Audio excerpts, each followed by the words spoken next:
question. Yeah, Peter, if I was to send you chocolates every day until you wrote about my public share offering, does that constitute harassment? For one simple reason, yes. Yes, for one reason, I don't like chocolate. And of course, that's the other thing, what happens. This woman works quick.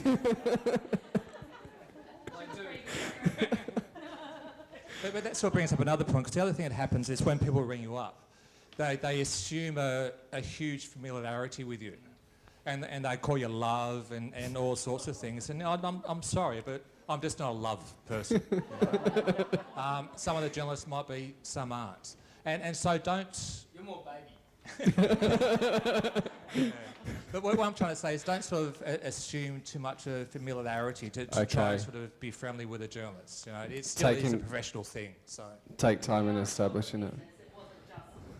She will send you chocolates. Can I just say, it doesn't hurt to acknowledge that you know that this person's going to be getting lots of phone calls and is being harassed. And what is the most annoying thing is the person, okay, they call you love, they extend a level of familiarity that you don't know, and then they tell their story like it's cover news, that they expect you to put this on the front cover of your magazine or the newspaper the next day when it's really barely a mention or a puff piece on a slow day. So just being mindful and even acknowledging that, and I know that this is not. What's a big story that's happened recently? I know this is not quite Opus Prime. However, we've got a good thing happening next week, which you might be interested in hearing a little bit about. Okay. That's a lot nicer than coming up and have I got the story for you? This is the story that's going to change your life. Which straight away you kind of shut off from anyway. Yeah, I would assume. You do. Yep. Okay.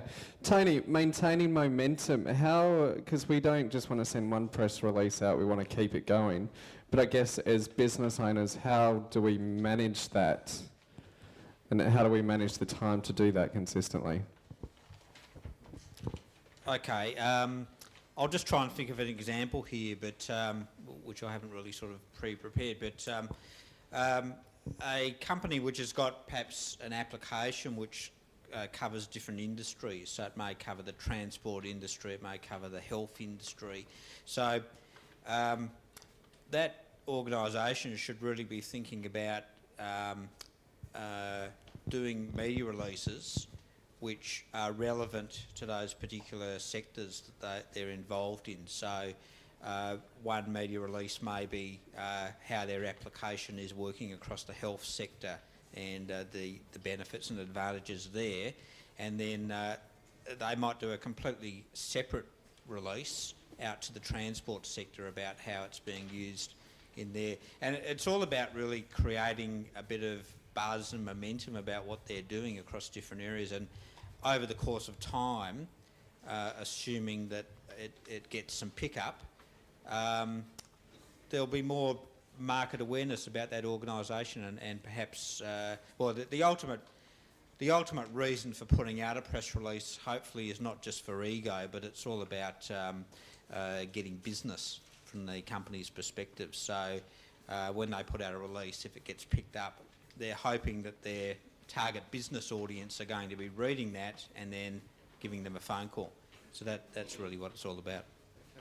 So, James, how do we write a press release that's objective is to generate leads? You're up for it? Finally, I've stumped one of the panellists. Well, when we're writing the story, we're thinking about the reader first, not necessarily the person who's written that story. So if I got a media release, I'm just trying to think how would someone get a plug-in for their business in a story, so it would be leads. Yeah, how do we get our website mentioned? How do we get our I mean, like, you look at the ABC and they won't even call it Telstra Dome or Colonial Stadium or whatever it is. How do you get your website mentioned? Underbelly, yep. Maybe if it's something like, when we talked about surveys, once you've got your 2,000 people in, you can Yep. find the complete outcomes of that survey online. Such Or website. perhaps Yep. there's a follow-up. If it's a magazine, you might be able to get away with download the free something or other. Maybe it might be a promo if it's in a colourful, weekend magazine or something like that. Free tickets. Would you suggest, I guess, business owners approaching papers like The Leader and say, we're giving away $20,000 worth of stuff? As long as you're giving away $20,000 worth Okay. of stuff, and as long as you're giving away stuff and I'm wearing my publisher's hat here at the moment, not the editor-in-chief, because it's probably not something you talk to a journalist about, although that might be a good lead in. But something that is, one, worth $20,000 worth of stuff, and Yep. two, something that's of genuine value to the reader. Yep. So should we be doing publicity stunts, Peter? Should we be blowing shit up? I don't recommend that too, by the way. Look, I'm not a big fan of publicity stunts. I just think they're superficial and doesn't... You're not selling what you're there to sell. Yep. Richard Branson's very good at it. He does all these publicity stunts and jumps out of, planes and balloons and stuff and manages to get his company well advertised. I'm not a big fan of it. I reckon, particularly with small business, you guys have got a great story to tell. The Australian economy is built on small business, and why not sell that story? It's a good story. And just sort of going back to previous question about momentum, that type Yep. of thing. I think it's important to remember that if your story doesn't get a run, it's not because you've done something wrong or your business is bad or no one cares. Quite often it's just because it got superseded that day by some other event. And so you can either... There's a few ways of doing it. You can go back and say, are you still interested in this story? Or try to think of a new angle for it and look at a different section of the paper or a different section of the magazine to get it in. It doesn't actually have to go in the business section. There's, like with The Age, there's lots of different sections. So at the M magazine, if you're doing something sort of consumer orientated, you can try and sell it to M. You can try and sell it to the Metro section.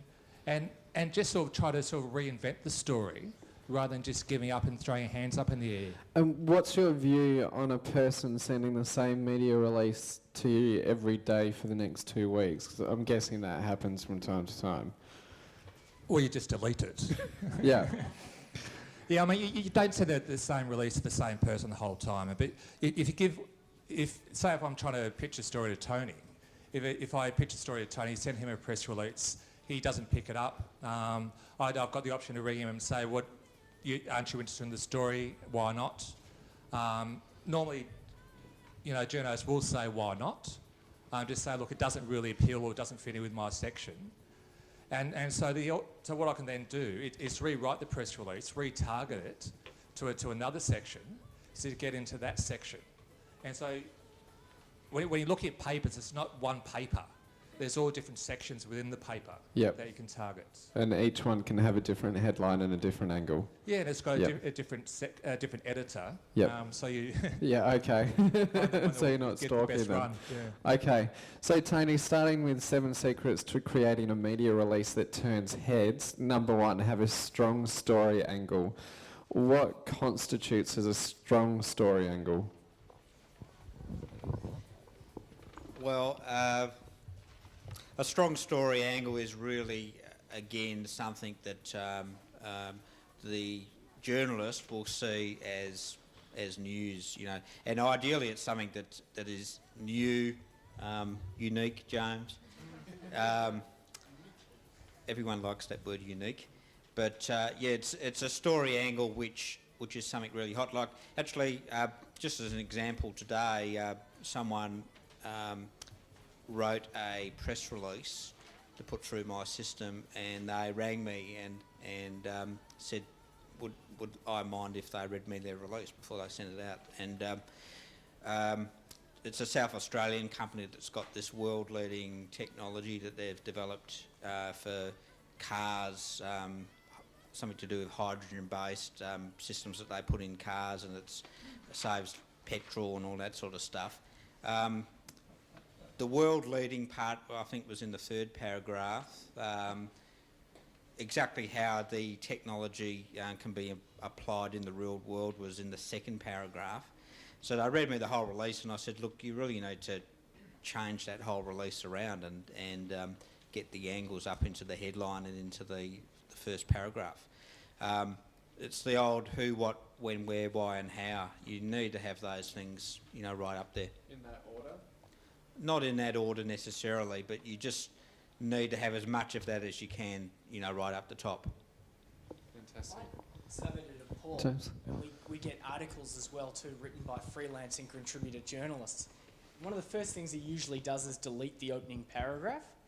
And the reason why, or at least the opening line or half the opening line, and the reason why is most people begin with something vague like in an increasingly complex world. Yeah. Increasingly, that word increasingly is I hate that word. Now, in an increasingly complex world, fuel expenses are going high, are rising. Okay, there's two vague sentences there. Okay. We both know all that sort of stuff. Okay, we've cut all them out. And then it might come down to so-and-so has developed a new product to resolve Which should then go as the price first. rising in an increasingly complex world. But why would they even bother putting that line in at all? Okay. Now, I've got to check. I sent you guys another article yesterday, so I'm going to check if you deleted my first line. Probably did. Oh, well. Peter. Moving right along. Now we know the truth, hey? I didn't get it. Can you resend it again? Okay, so the first paragraph must contain the key points to the story. What kind of points are you looking for? We've discussed the when, where and why. Should that be in the first section as well? Yeah, and also facts. I'm a big fan of facts. Yep. I don't like sort of, these sweeping statements. And sort of what you want is facts that can hold the story together. Okay, that actually stand up by themselves. Okay, fantastic. Now, Tony, your press release text should be written as a news story. Now, you're talking about a news story. So, for a smaller business, what constitutes as a news story compared to, I guess, is it Puff Media that you said before? I shouldn't have used the word puff. I should have said something like human interest because it Okay. has that negative connotation that it's Yeah. empty. But you can have a piece which is a positive human interest piece which the readers enjoy and love, but it's not necessarily hard news. Okay, sure. So, Tony, what's Sorry about that. I was just saying that I shouldn't have used the word puff because puff suggests that a story is empty. I should have used an expression like human interest as opposed to hard news. Human interest can be entertaining, it can be inspiring, can be rewarding to read, but it's not necessarily a hard news story which needs to go in the paper that day. that day straight away? So, Tony, what's the difference between a news story for a small business owner putting a press release compared to interest story? Human interest story, there we have. Well, a news story from a small business perspective shouldn't be I'm a plumber and I service the southeast Melbourne market and I've been doing it for 20 years and I used to surf and it's just I'm an entrepreneur. That's right. In a nutshell, I'm an entrepreneur and I'm a plumber. No one's interested in that. Plumbers in the room, sorry. But really, if you have got, you can be in business and still have a good story to tell. It's just really a matter of pitching it in, as we were saying before, pitching it into the right places and having, a relevant story angle. So, that plumber may actually have a real story out there, whatever it may be, and it's a matter of finding that angle, I suppose, and pitching it in. And local media, not to denigrate local media, but local media are a great vehicle for publishing news about people, doing things in their particular circulation area. And you know, I know a lot of people will say, you know, I don't really read the local newspapers, but there's a lot of people who do read the local newspapers, and you know, you shouldn't overlook that, especially for events that you're doing in a particular area. There's magazines that cover virtually every conceivable area of business that you can think of. Trade magazines as well as mainstream magazines, and again, they are good vehicles if you know what those magazines are, and exactly knowing what's out there is important, but there's great opportunities. I mean, there's a plumber's magazine, believe it or not, and they write about liquid transfer solutions. That was on the cover last month. Yeah. Yeah. So, sorry, I've taken a long time to answer the question, but you know, writing your press release as a news story, just think of it really that the person reading it has to be interested in what you're talking about. So, you know, there has to be some sort of an interest angle in there. And number 5? Number 5, yes.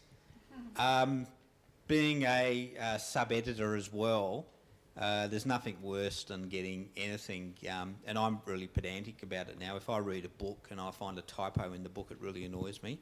Do you stop reading it? It really irritates me, and some of the bestseller books have typos and mistakes in it. It's just so annoying.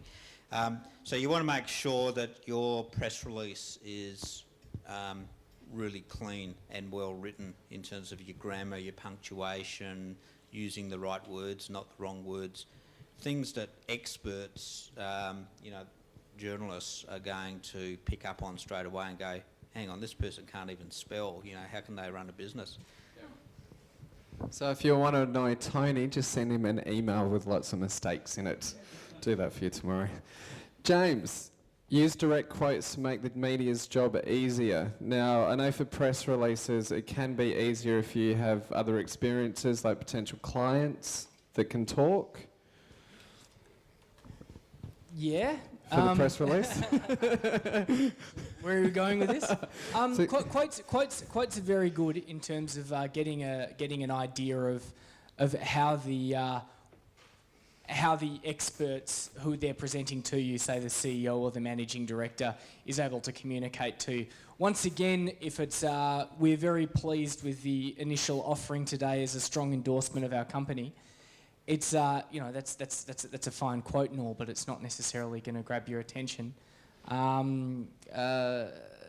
more human quote might be more effective, and the reason why is if it's a human quote, you know, you tend to assume that a real person has said it rather than a PR agent or a marketing professional putting it together. If it's a quote with good and bad elements to it, do we leave it as is? Well, I don't think you want to say anything that's going to get you sued or anything like that, no. or put your company in a bad position. But the truth is, I mean, like if you're a good journalist anyway, and it's of interest to you, you will then call up and get a real quote. Yep. Which is not what you'll pull from the media release. However, it does give you a feeling about the degree to which that person is going to be open when they want to speak to you. Because if you're speaking to someone, you want them to be candid and you want them to be honest and you want them to say things that your reader are wanting to know about. I once received a media release and I can't remember what was in the media release itself, but I remember thinking, this person is a genuine individual. And the quote that ended up appearing in the magazine, you're probably not going to, some of you won't like the quote, but he said, yes, I know what it's like to spend the night leaning over a toilet bowl spewing blood because I didn't know whether I'd be able to pay my employees the next day. Now that's a very vivid description. Very honest quote, yeah. And a very honest quote. And that quote, or something very similar to it, appeared in the magazine. But I remember reading the media release that came from his organisation, thinking, yes, this is someone who's going to be genuine with me and give me something that, that our readers will like. You're not looking for above the surface stuff. You're looking for something a bit deeper that's going to actually really connect with your readers? It's once again we hate the jargon. I mean, Stephen's perspective, Pete's perspective, might be a little bit different to mine, because you might want the CEO, the quote from the Coles boss or something like that. But for me, I'm tend to be looking at a feature story, and I want something that's a little bit deeper. But would you like to? When I started in journalism, I was told two things are good with press releases: person's name and the phone number. Take those, chuck the press release out. Right? And I'm not sure if that's necessarily true, but it's true to a degree. But what sort of... And any journalist worth his salt, or her salt, will take that phone number and ring the person up and get a quote and discuss the story. It's not a Q&A, I want a quote from you. Journalists actually have a discussion with the person on the other end of the phone or the other side of the table. And so that's how you develop a story. So you get quotes that way. Strangely though, quite often I actually go back and use a quote from the press release, because grammatically it's a lot better than sort of lots of ums and ahs. And I don't think there's anything wrong with that. But the quote, it can't be as spin. It can't be sort of, what was that example you used before about sort of some glorious fatherland thing? It's a strong endorsement of the company and... See, that's just spin. It means nothing to readers, and someone just thought, oh, this sounds really nice if you stick these words together. You've got to sort of get a quote, and I do agree with quotes and press releases, but they've got to be hard quotes. They've got to go to the facts of the matter, and not just spin. Yep.